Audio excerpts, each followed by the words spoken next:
बहुजन समाज की सारी अपडेट्स देखने के लिए सब्सक्राइब करो भारत दस्तक को।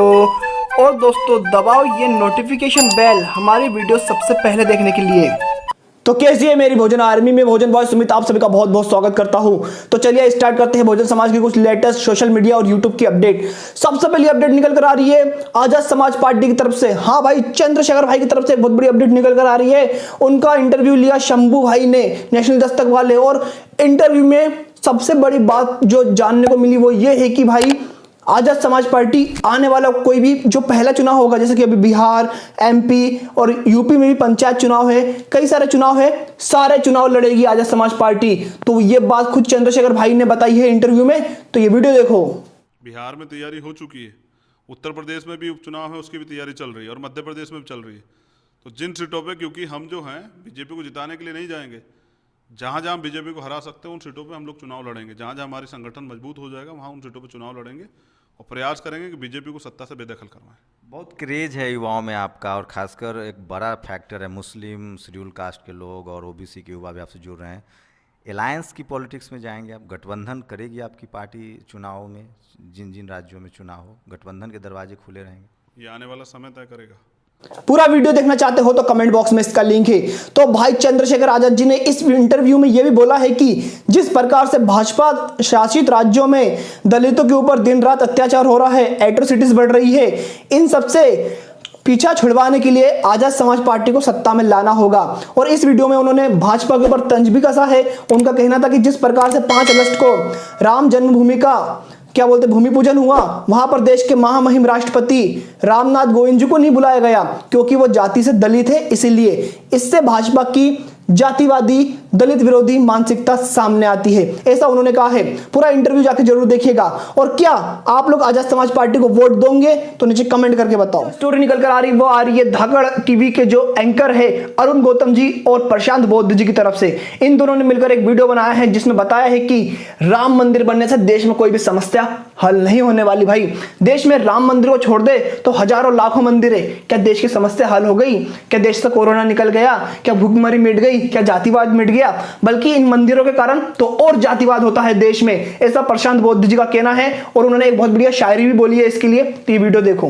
देखो, जरूरत है नहीं है वो तो अब से पिछले काम के रिजल्ट को देख करके हम समझ सकते हैं। बिल्कुल भाई, इस देश में अब राम मंदिर से पहले भी इतने सारे मंदिर ऑलरेडी हैं।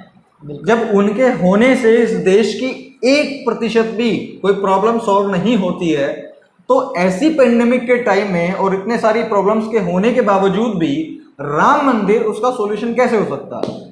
दूसरी बात जो है इंपॉर्टेंट है वो ये है, आपने एक कहावत सुनी होगी कि जब गांड में ना गूदा तो क्यों जा लंका में कूदा। समझ रहे हैं आप? देखो, इस कहावत का सीधा सा मतलब यही है कि भाई जब तुम्हारे पास में कोई चीज नहीं है तो तुम ऐसे काम में क्यों कूदो जो तुम्हारे पास नहीं है। बिल्कुल। फुल वीडियो देखना चाहते हो तो कमेंट बॉक्स में इसका लिंक है। भाई ये जो प्रशांत बौद्ध जी ने शायरी बोली ना कि लंका में क्यों कूदा, इसमें नहीं कूदा तो लंका में क्यों कूदा, ये मुझे सबसे ज्यादा पसंद आई। तो आपको पसंद आई या नहीं आई नीचे कमेंट करो। और आपके पास भी कोई शायरी है इस टाइप की मनुवादियों के लिए तो नीचे जाके कमेंट कर सकते हो। शायरी लिखो भाई अपनी अपनी। और भाई जो प्रशांत भाई ने बोला बिल्कुल एक नंबर बात बोली है कि जिस प्रकार से देश में करोड़ों लाखों मंदिर है, लेकिन देश का भला हुआ कि इन मंदिरों से? भला सिर्फ ब्राह्मणों का हो रहा है, उनका पेट यहां से यहां तक आ रहा है और कुछ भला नहीं हो रहा है। मूल निवासियों का तो कुछ भी भला नहीं हो रहा है। तो भाई इन मंदिरों के बारे में और इन ब्राह्मणवाद के बारे में 2 शब्द बोलना चाहोगे या अपनी शायरी के रूप में प्रकट करना चाहोगे तो नीचे कमेंट बॉक्स में जाके कर सकते हो। तो भाई अगली स्टोरी निकल कर आ रही है धाकड़ खबर से। जैसा कि आपको पता होगा 25 तारीख को एक भाभीजी का पापड़ लॉन्च हुआ था, जिसको खाने के बाद आपकी इम्यूनिटी बूस्ट होती है और आपको बिल्कुल भी कोरोना छूने तक नहीं वाला। भाई आपके 10 मीटर के दायरे में भी नहीं आएगा कोरोना अगर आप भाभीजी का पापड़ खा लोगे तो। ऐसा कहना था देश के एक और दलित मंत्री जिनका नाम है अर्जुन राम मेघवाल जी। ये है तो दलित और एससी कैटेगरी से गए हैं रिजर्व सीट से, लेकिन बात करते हैं बिल्कुल मनुवादियों की और उनके ही पापड़ भी लॉन्च करते हैं। लेकिन अब खबर आ रही है कि भाभी जी का पापड़ खाने के बाद अर्जुन राम मेघवाल जी को कोरोना हो गया है, कोरोना पॉजिटिव पाए गए हैं। तो धाकड़ खबर की ये रिपोर्ट देखो।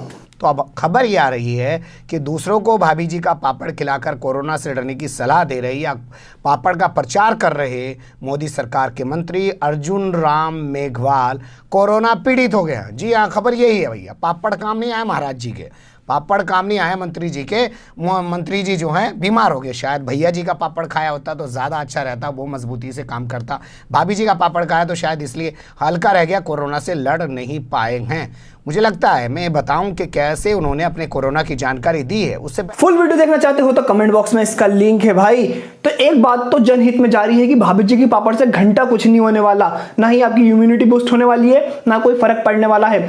इसका जीता जागता एग्जाम्पल है अर्जुन राम मेघवाल जी, क्योंकि भाई उन्होंने प्रमोशन किया था कि इससे इम्यूनिटी बूस्ट होगी भाभी जी के पापड़ से।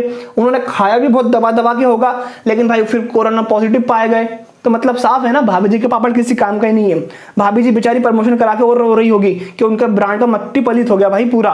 तो इस बारे में क्या बोलना चाहते हो नीचे कमेंट करके आप भी अपनी राय दे सकते हो। ऐसे मंत्रियों के बारे में आपकी मन में क्या बात आती है, क्या सोचते हो आप ऐसे दलित मंत्रियों के बारे में, नीचे कमेंट करो। भैया सोशल मीडिया के ऊपर बहुजन समाज बहुत शोरगुल कर रहा है कि मायावती जी ने अपनी प्रेस कॉन्फ्रेंस में क्या बोलते, जो ब्राह्मणों के कुल देवता है परशुराम, उनकी बहुत भव्य मूर्ति लगाने की बात करी है। ये बोला है, वो बोला है कि ब्राह्मणों के महापुरुषों की मूर्ति लगाई जाएगी, वैश्य और जो दूसरी स्वर्ण जातियां है ठाकुर क्षत्रिय, इनके महापुरुषों की भी मूर्तियां लगाई जाएगी। क्या ये बात सही है? मायावती जी ने ऐसा बोला है? ये प्रश्न आपके मन में आया होगा, तो आपका भाई आपको पूरी रिपोर्ट देगा और सच्चाई बताएगा। तो मायावती जी ने भाई ऐसा बोला है, हाँ भाई उन्होंने साफ साफ ऐसा पूरी प्रेस कॉन्फ्रेंस में बोला है। मैं झूठ बोल रहा हूँगा, लेकिन ये वीडियो झूठ नहीं बोलेगा जो आपके सामने आने वाला है। तो ये वीडियो देखो। अर्थात बीएसपी की सरकार बनने पर फिर हमारी सरकार ब्राह्मण समाज की इस चाहत को ध्यान में रखकर यहाँ परशुराम की प्रतिमा हर मामले में सपा की तुलना में ज़्यादा भव्य ही लगाएगी। इसका ब्राह्मण समाज को बीएसपी के ऊपर ज़्यादा भरोसा भी है। इसके साथ साथ यहाँ मैं ये भी कहना चाहती हूँ कि यदि क्षत्रिय व वैश्य तथा अन्य समाज आदि भी अपने महान संतों, गुरुओं व महापुरुषों की प्रतिमा लगवाने की अपनी भावना दर्शाता है या दर्शाते हैं, तो फिर इस मामले में उनकी भावनाओं को भी जरूर पूरा किया जाएगा, आदर सम्मान दिया जाएगा। Full video link comment box में है। इस वीडियो में मायावती जी ने साफ साफ बोला था कि अगर उनकी सरकार आती है तो वो समाजवादी पार्टी ने तो 108 फीट की मूर्ति बनाने का बोला है परशुराम की, हम उससे भी भव्य मूर्ति बनाएंगे। और उन्होंने ये भी कहा था कि ब्राह्मण महापुरुषों के ऊपर अस्पताल, क्या बोलते स्मारक, ठाकुरों के जितने भी महापुरुष है सबके ऊपर कुछ ना कुछ बनाया जाएगा अगर क्या बोलते बहुजन समाज पार्टी की सत्ता आती है तो। और उन्होंने ये भी बोला था तंज कसते हुए समाजवादी पार्टी के ऊपर कि जिस प्रकार से कई जिलों के नाम, जब बीएसपी की सरकार थी 2007 से 2012 तक, तो कई सारे जिलों के नाम उन्होंने बहुजन महापुरुषों के ऊपर रखे थे, लेकिन समाजवादी पार्टी की जातिवादी मानसिकता के कारण उन्होंने कई सारे नाम बहुजन महापुरुषों के हटा दिए थे। फिर से वो वापस वही नाम पे रखे जाएंगे, पुनः वही नाम उनका रखा जाएगा उन जिलों का।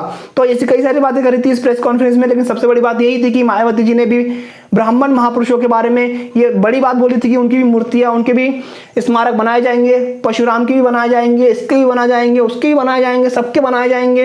आपका क्या कहना है इसके बारे में नीचे आप भी कमेंट करके बता सकते हो। आज की वीडियो में इतने ही। वीडियो कैसे लगा नीचे कमेंट करके जरूर बताइए। वीडियो को शेयर करना ना भूले भाई, फेसबुक और व्हाट्सएप के सारे ग्रुप में। लाइक तो आपने अभी तक कर ही दिया होगा, और अभी तक चैनल सब्सक्राइब नहीं करा है ना तो लाल कलर का बटन है यार, दबा दो फटाक से, और बाजू में नोटिफिकेशन का घंटा है उसे भी टर्न करके बजा दो। आने वाली वीडियो की हर लेटेस्ट अपडेट आपके मोबाइल के ऊपर आपको सबसे पहले मिलेगी। तब तक के लिए बाय बाय।